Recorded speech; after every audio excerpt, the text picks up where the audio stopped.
दोस्तों, आज की इस वीडियो में ऐसे व्यक्ति के बारे में बताने जा रहे हैं जो 19वीं सदी का सबसे अमीर व्यक्ति माना जाता था।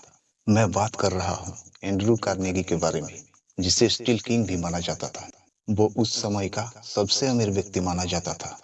उस समय अगर कोई सबसे ज्यादा अमीर व्यक्ति के नाम से जाना जाता था तो उसमें सिर्फ और सिर्फ एंड्रू कार्नेगी का नाम ही लोगों को पता था, क्योंकि उनके पास इतना सारा पैसा था कि कोई सोच भी नहीं सकता था। एंड्रू कार्नेगी मल्टी मिलियनियर था। आज की बात मैं नहीं कर रहा हूँ, ये उस समय की बात है। ना तो आज की तरह इंटरनेट की कोई सुविधा था जो बहुत तेजी के साथ लोग ढेर सारा पैसा कमाकर अमीर बनते जा रहे हैं।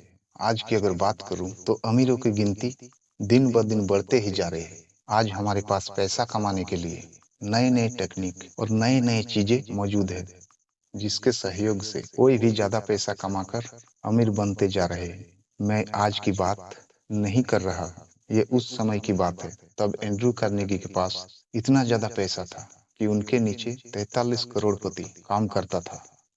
एक या दो नहीं, 43 करोड़पति की यहाँ पर बात हो रही है। आप खुद अंदाजा लगा सकते हैं कि उनके पास कितना सारा पैसा था। मगर शुरू से ही उनके पास क्या इतना पैसा था? बिल्कुल नहीं। उनके परिवार बहुत ही गरीब रहा। अगर बात करें तो एक समय उनके पास रहने के लिए सिर्फ एक घर था, जिस घर में छोटा सा कमरा हुआ करता था। उस कमरे में ही उनका बेडरूम, किचन रूम, मतलब सब कुछ उस कमरे पर ही निर्भर था। पैसों की तंगी होने के कारण 13 वर्ष की उम्र में ही एंड्रू कार्नेगी अपने परिवार के साथ अमेरिका आ गए। स्थिति ठीक न होने के कारण वो अपने पिता के साथ पेंसिल्वेनिया में काम करना शुरू कर दिया।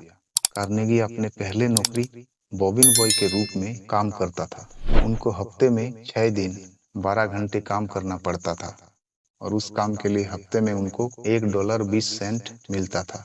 घर की स्थिति खराब होने के कारण से पहले काम कपड़ा मिल में बॉबिन बॉय के करते थे और उनके 1 साल बाद उन्होंने एक टेलीग्राफ कार्यालय के लिए संदेश वाहक का काम करना शुरू कर दिया, लोगों का संदेश भेजने का।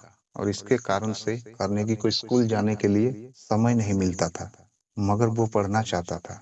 उनके बगल में एक लाइब्रेरी था। उस लाइब्रेरी के मालिक हफ्ते में एक दिन बच्चों के लिए उस लाइब्रेरी को खुला रखता था। कुछ बच्चे ऐसे थे जिसे किताब पढ़ना अच्छा लगता था।